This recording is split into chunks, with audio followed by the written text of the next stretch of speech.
ruang evaluasi bersama masyarakat sehingga pemerintahan ini menjadi lebih transparan, semuanya pihak terlibat dan semuanya mengetahui. Karena semakin banyak orang yang kemudian terlibat, semakin banyak orang yang mengetahui informasi, maka semakin baik juga keputusan-keputusan yang akan diambil sebagai langkah ke depan dalam kemajuan desa-desa tersebut.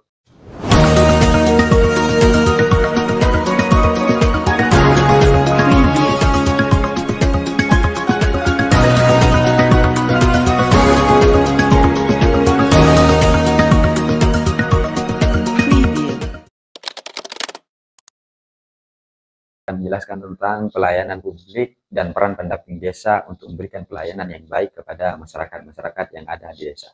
Kita tahu bersama bahwa sebenarnya pelayanan publik ini adalah wujud pertama negara di hadapan ataupun di mata rakyat. Tapi seringkali kadang di pedesaan wajah itu tidak muncul di gedung-gedung pemerintahan.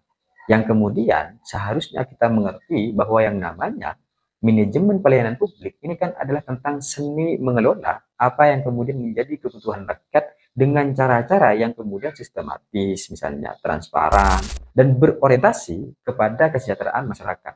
Dan dalam hal ini, yang namanya manajemen pelayanan publik pasti mencangkup tentang perencanaan. Bagaimana kemudian perencanaan itu dibuat, pelaksanaan, bagaimana kemudian pelaksanaan itu dilakukan, dan juga pada pengawasan. Seperti apa akhirnya pengawasan ini diberikan hingga pada evaluasi dari pelayanan yang diberikan tersebut. Dan kita tahu, dalam negara kita, negara Indonesia sebagai negara hukum, ada Undang-Undang Nomor 25 Tahun 2009 yang kemudian di dalamnya dijelaskan tentang standar pelayanan publik yang harus diberikan. Setidaknya dalam undang-undang tersebut dijelaskan bahwa pelayanan publik ini harus adil, pelayanan publik harus merata, dan pelayanan publik harus bermartabat. Tapi seringkali ini semua di banyak desa jauh dari standar yang sudah ditetapkan. Kita melihat bagaimana kemudian kehadiran peran pendamping desa dalam sistem pelayanan. Kita tahu bahwa pendamping desa ini bukan hanya sekedar pelayanan administratif biasa, tapi ia bisa menjadi fasilitator, ia bisa menjadi motivator, bahkan ia bisa menjadi penyambung suara dari rakyat kepada pemerintahan. Namun seringkali nih, ada berbagai macam keambiguan. Di satu sisi mereka ini dituntut untuk kemudian sebagai penggerak, tapi di sisi lain ada kemudian berbagai macam fasilitas yang tidak lengkap atau kewenangan yang dibatasi, dan seringkali hal-hal ini hanya dimanfaatkan oleh elit-elit lokal. Misalnya kita bisa melihat bagaimana kemudian kejadian di desa Sidorukun yang kemudian seorang pendamping desa ini menggagas forum warga untuk menyusun yang namanya rencana pembangunan. Agar kemudian rencana pembangunan ini bisa partisipatif, melibatkan warga gitu kan, sehingga dia tidak hanya sebagai seorang konsultan, tapi juga melakukan diskusi-diskusi terbuka, menerima berbagai macam kritik, mengembangkan ide-ide bersama. Sehingga akhirnya yang kemudian dirasakan adalah jalan-jalan yang ada di desa diperbaiki. Kemudian irigasi dibuat sesuai dengan apa yang menjadi kebutuhan masyarakat. Dan akhirnya masyarakat ini kan merasa dihargai, masyarakat dilibatkan, sehingga pembangunan ini menjadi pembangunan yang inklusif dan merata sesuai dengan apa yang menjadi kebutuhan masyarakat di desa tersebut. Tapi juga ada contoh buruknya dari berbagai macam peran pendamping desa ini. Karena seringkali di banyak desa, pendamping desa itu hanya menjadi stempel formal musyawarah. Jadi dia itu kehadirannya hanya sebagai yang kemudian agar sah saja dokumen ini gitu. Perencanaannya dibuat tergesa-gesa. Kemudian programnya copy paste dari tahun lalu gitu. Sehingga apa yang kemudian menjadi hal penting dalam proses pelayanan ini hanya menjadi ritual kosong belaka, yang kemudian tidak ada empati untuk memberikan pelayanan kepada masyarakat, tapi sekedar melaksanakan tugas formalitas. Ini yang kemudian akhirnya menjadi masalah. Tapi dalam satu sisi sebenarnya masalahnya tidak hanya terletak kepada sumber daya, tapi juga kepada bagaimana kemudian mentalitas seorang pelayan publik. Karena kadang seringkali pelayan publik ini seringkali abai, seringkali tidak sadar bahwa mereka itu tidak hanya berorientasi formalitas, tapi juga berorientasi kepada pelayanan yang harus diberikan kepada masyarakat. Jadi banyak pendamping desa yang akhirnya kehilangan orientasi pelayanan publik.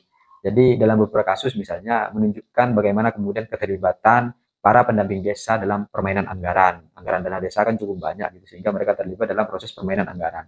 Ada juga yang kemudian akhirnya hanya ikutlah apa yang kemudian menjadi kemauan kepala desa. Dia tutup mata dan tutup telinga kalau ternyata di dalam itu ada berbagai macam penyimpangan atau dana-dana yang digelapkan. Bahkan seringkali pendamping desa itu juga ikut memanipulasi data warga. Kita bisa melihat bagaimana kemudian fakta yang kemudian dirilis oleh Tempo terkait kasus-kasus korupsi. Kompas mencatat bahwa dalam rentang waktu 2020 sampai 2023 lebih dari 600 kasus korupsi dana desa. Ini kan menjadi satu hal yang kemudian miris karena di dalamnya melibatkan para perangkat, di dalamnya juga melibatkan para elit-elit lokal. Dan pendamping desa ini kan harusnya hadir untuk kemudian meluruskan gitu kan. Tapi seringkali tidak berani bersuara karena dia sudah terkadung lengket dengan elit lokal ataupun ada berbagai macam tekanan sosial yang tidak bisa dihindari.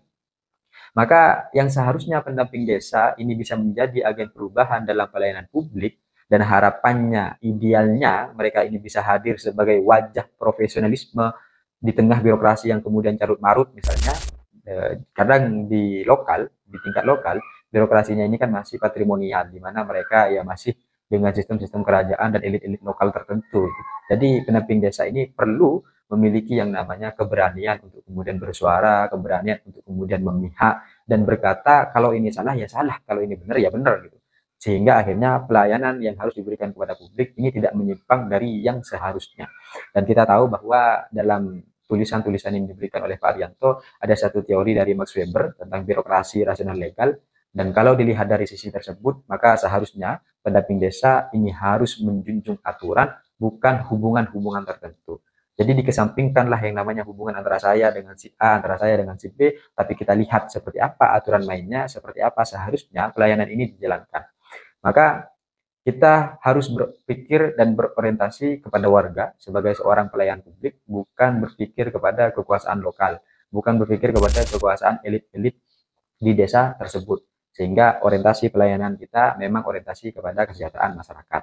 Dan agar kemudian hal ini bisa menjadi satu perbaikan dan perubahan dalam proses manajemen pelayanan publik dan peran pendamping desa dalam sistem pelayanan, maka setidaknya ada hal-hal tertentu yang kemudian harus dilakukan dan hal yang kemudian penting untuk dilihat, untuk diberikan secara seksama adalah tentang bagaimana kemudian memberikan pemahaman agar para pendamping desa ini menjunjung tinggi yang namanya aturan, ditingkatkan kapasitas dan kemampuan mereka. Ini perlu gitu. Yang kedua, mentalitasnya tidak hanya sebagai pelengkap dalam forum-forum formal musyawarah atau pengesahan dokumen-dokumen, tapi mereka harus diberikan mentalitas untuk memberikan pelayanan publik yang mana orientasi dari semua itu, cara berpikirnya adalah tentang kesejahteraan masyarakat. Dan yang terakhir, perlu ada perlindungan hukum.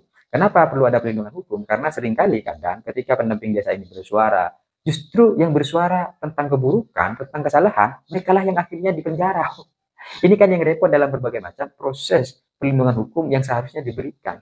Jadi setidaknya seandainya ada hal yang kemudian perlu dilakukan, maka ada 4 hal yang perlu dilakukan untuk memberikan peran strategis kepada pendamping desa dalam sistem pelayanan. Satu, misalnya berikan pelatihan intensif tentang etika pelayanan. Sehingga pola pikirnya itu tidak hanya berpikir tentang bagaimana kemudian laporan teknis ini bisa dilakukan. Yang kedua, perlu diberikan perlindungan hukum kepada pendamping desa ketika dia kemudian mengungkap yang namanya pelanggaran di desa. Supaya mereka berani untuk bersuara, supaya mereka berani untuk meluruskan. Tidak kemudian ketika mereka bersuara, malah mereka yang justru disalahkan. Kemudian yang ketiga, perlu ada ruang evaluasi bersama masyarakat sehingga pemerintahan ini menjadi lebih transparan, semuanya pihak terlibat dan semuanya mengetahui. Karena semakin banyak orang yang kemudian terlibat, semakin banyak orang yang mengetahui informasi, maka semakin baik juga keputusan-keputusan yang akan diambil sebagai langkah ke depan dalam kemajuan desa-desa tersebut. Yang terakhir, kita perlu memanfaatkan namanya teknologi digital, karena hari ini eranya adalah era digital. Ini perlu dimanfaatkan supaya berbagai macam manipulasi data yang menjadi hal-hal pelayanan dalam korelasi pelayanan publik, baik itu dana bantuan sosial atau dana-dana lain, yang kemudian harus dialokasikan sebagai hak warga, ini dapat sesuai dan dapat sejalan dengan yang seharusnya. Maka sebagai penutup, kita harus ingat bahwa sebenarnya pelayanan publik itu bukan hanya sekedar tugas, tapi dia hadir sebagai wujud cinta negara kepada rakyatnya. Dan pendamping desa adalah garda terdepan memberikan cinta kasih itu. Jadi kita harus melihat bahwa mereka bukan hanya sebagai pendamping, tapi mereka adalah penentu apakah kemudian hak masyarakat itu tepat dan diberikan atau hanya sekedar berbagai macam formalitas belaka, kebutuhan administratif dan laporan-laporan tertentu. Maka hal itulah yang kemudian perlu dilakukan sebagai suatu refleksi dan satu hal langkah-langkah agar kemudian bisa memperbaiki peran-peran pendamping desa yang strategis dalam manajemen pelayanan publik sehingga pelayanan yang menjadi hak dasar bagi masyarakat dapat dipenuhi dengan baik. Sekian yang kemudian bisa saya sampaikan. Terima kasih. Wassalamualaikum warahmatullahi wabarakatuh.